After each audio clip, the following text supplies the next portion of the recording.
खबरी बाबू। अगर आप हमारे चैनल पे नए हैं तो सबसे पहले हमारे चैनल को सब्सक्राइब कर दे ताकि न्यूज की हर एक अपडेट आप तक पहुंचती रहे। आइए खबर जानते हैं विस्तार से। पीएम मोदी की मन की बात, अब चाइनीज नहीं लोकल खिलौने से खेलेगा भारत। प्रधानमंत्री नरेंद्र मोदी ने देश को संबोधित कर रहे थे रेडियो कार्यक्रम मन की बात के तहत। पीएम मोदी का संबोधन चल रहा था। ये मन की बात कार्यक्रम का 68वां संस्करण था। पीएम मोदी ने कहा कि हमारे किसानों ने कोरोना की इस कठिन परिस्थितियों में भी अपनी ताकत को साबित किया है। उन्होंने लोकल फॉर वोकल मुहिम के तहत अपने आसपास के कारीगरों को सपोर्ट करने की अपील की। आइए सुनते हैं पीएम ने क्या कहा। आमतौर पर ये समय उत्सव का होता है।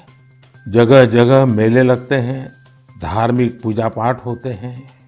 कोरोना के संकट काल में लोगों में उमंग तो है, उत्साह भी है, लेकिन हम सबको मन को छू जाए वैसा अनुशासन भी है। 6,000 रुपये बहुतेक रूप में देखा जाए तो नागरिकों में दायित्व का एहसास भी है। लोग अपना ध्यान रखते हुए, दूसरों का ध्यान रखते हुए अपने रोजमर्रा के काम भी कर रहे हैं। देश में हो रहे हर आयोजन में जिस तरह का संयम और सादगी इस बार देखी जा रही है वो अभूतपूर्व है। गणेशोत्सव भी कहीं ऑनलाइन मनाया जा रहा है तो ज़्यादातर जगहों पर इस बार इको फ्रेंडली गणेश जी की प्रतिमा स्थापित की गई है। साथियों, हम बहुत बारीकी से अगर देखेंगे तो एक बात अवश्य हमारे ध्यान में आएगी।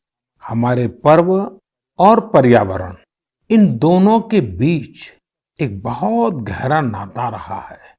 जहां एक और हमारे पर्वों में पर्यावरण और प्रकृति के साथ सहजीवन का संदेश छिपा होता है, तो दूसरी ओर कई सारे पर्व प्रकृति की रक्षा के लिए ही मनाए जाते हैं। जैसे बिहार के पश्चिमी चंपारण में सदियों से थारू आदिवासी समाज के लोग 60 घंटे के लॉकडाउन, या उनके ही शब्दों में कहें तो 60 घंटे के बरना का पालन करते हैं।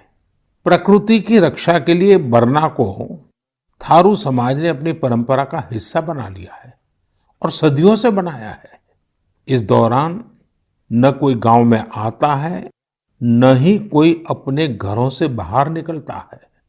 और लोग मानते हैं कि अगर वो बाहर निकले या कोई बाहर से आया तो उनके आने जाने से लोगों की रोजमर्रा की गतिविधियों से नए पेड़ पौधों को नुकसान हो सकता है। बरना की शुरुआत में भव्य तरीके से हमारे आदिवासी भाई बहन पूजा पाठ करते हैं और उसकी समाप्ति पर आदिवासी परंपरा के गीत, संगीत, नृत्य जम करके उसके कार्यक्रम भी होते हैं। साथियों, इन दिनों ओणम का पर्व भी धूमधाम से मनाया जा रहा है। ये पर्व चिनगम महीने में आता है।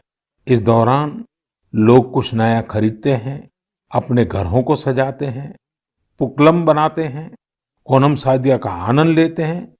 तरह तरह के खेल और प्रतियोगिताएं भी होती हैं। ओणम की धूम तो आज दूर सुदूर विदेशों तक पहुंची हुई है। अमेरिका हो, यूरोप हो या खाड़ी देश हो, ओणम का उल्लास आपको हर कहीं मिल जाएगा।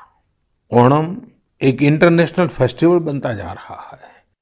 साथियों, ओणम हमारी कृषि से जुड़ा हुआ पर्व है।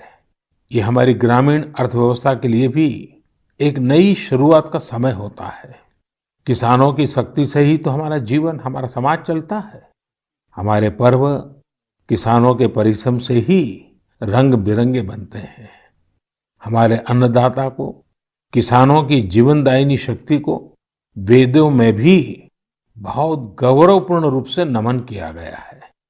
ऋग्वेद में मंत्र है, अन्नानाम पतये नमः, अन्नानाम पतये नमः, क्षेत्राणाम पतये नमः।